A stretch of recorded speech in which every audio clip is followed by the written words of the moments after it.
Olá galera, Mikael aqui falando, e nesse vídeo eu vou comentar para vocês sobre como que eu consegui atingir a minha fluência em inglês e algumas dicas. Se você já gosta do tema do vídeo, não se esqueça de se inscrever no canal e curtir o vídeo. Então, vamos lá! Antes de comentar a minha história de como eu consegui aprender inglês, eu quero definir com vocês um pouquinho de fluência. E a minha definição de fluência é muito simples, é saber se comunicar na língua de uma forma eficiente e fluida. Basicamente, só isso. Mas umas outras ideias que eu quero trazer para vocês de fluência em uma língua é, por exemplo, que fluente não necessariamente é ter o melhor sotaque possível. Não é a pessoa ouvir você e perceber que você é uma pessoa nativa. Isso pra mim tanto faz se a pessoa é fluente ou não. Não precisa saber de todos os vocabulários específicos, vocabulários sofisticados. Isso não quer dizer que você é uma pessoa fluente ou não.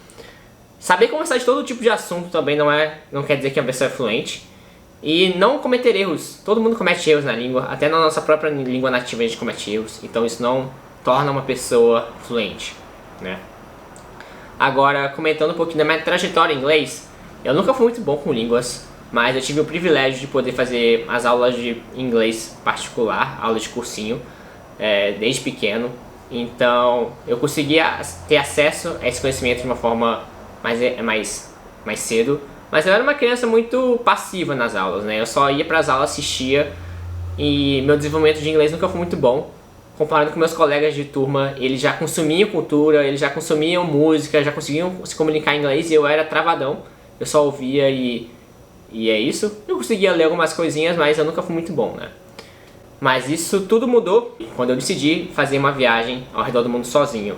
Nessa viagem, eu me coloquei, de propósito, numa situação onde eu tinha que me comunicar com as pessoas em inglês, ou eu morreria, né? Eu tinha que comer alguma coisa, eu tinha que pedir uma informação, dormir em algum lugar, eu precisava me comunicar. E a única forma de comunicar era pelo inglês, né? E foi nesses trancos e barrancos que eu atingi a confiança e a fluência no inglês. E durante esse processo, eu aprendi algumas técnicas que podem te ajudar a melhorar a sua fluência no inglês. Então, vamos lá.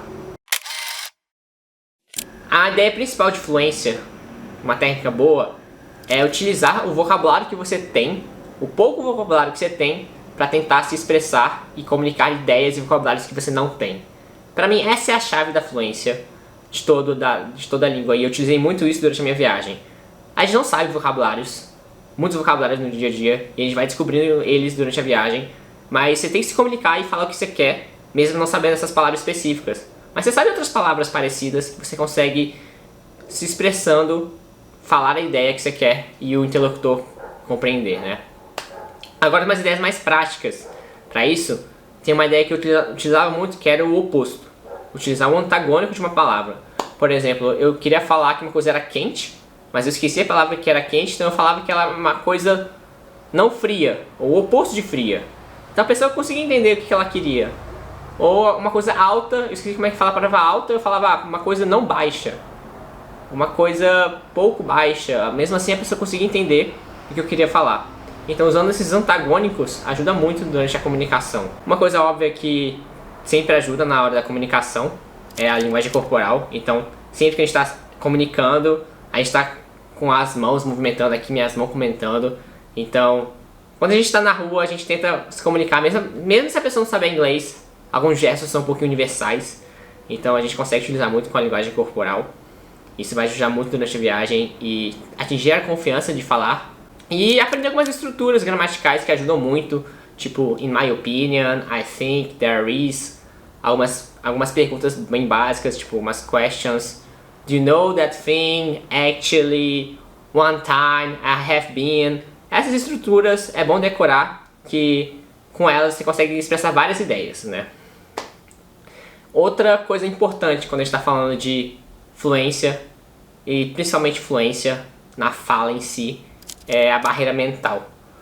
Porque muitos dos meus amigos, eu tinha essa barreira também, era a vergonha de falar, a vergonha de tentar se expressar e entrar naquela situação desconfortável, né? E errando, por um lado, é muito bom, porque você vai aprendendo, você vai adquirindo experiência e comunicando. Uma criança, ela erra o tempo todo, mas ela vai se comunicando e vai aprendendo. Então, Não tenha medo de errar. Vai lá, tenta quebrar essa barreira na sua cabeça, vai praticando, vai falando, que isso aos poucos vai melhorando, né? Então essas dicas me ajudaram muito na viagem. E eu queria perguntar pra vocês, você já é fluente em inglês? Como que você conseguiu atingir sua fluência em inglês? Ouvindo música, estudando, viajando? E você tem alguma dica pra passar pra galera de como que você aprendeu inglês? Como que você aprendeu a falar e aplicar o inglês em si? Comenta aqui embaixo e arigatou gozaimasu!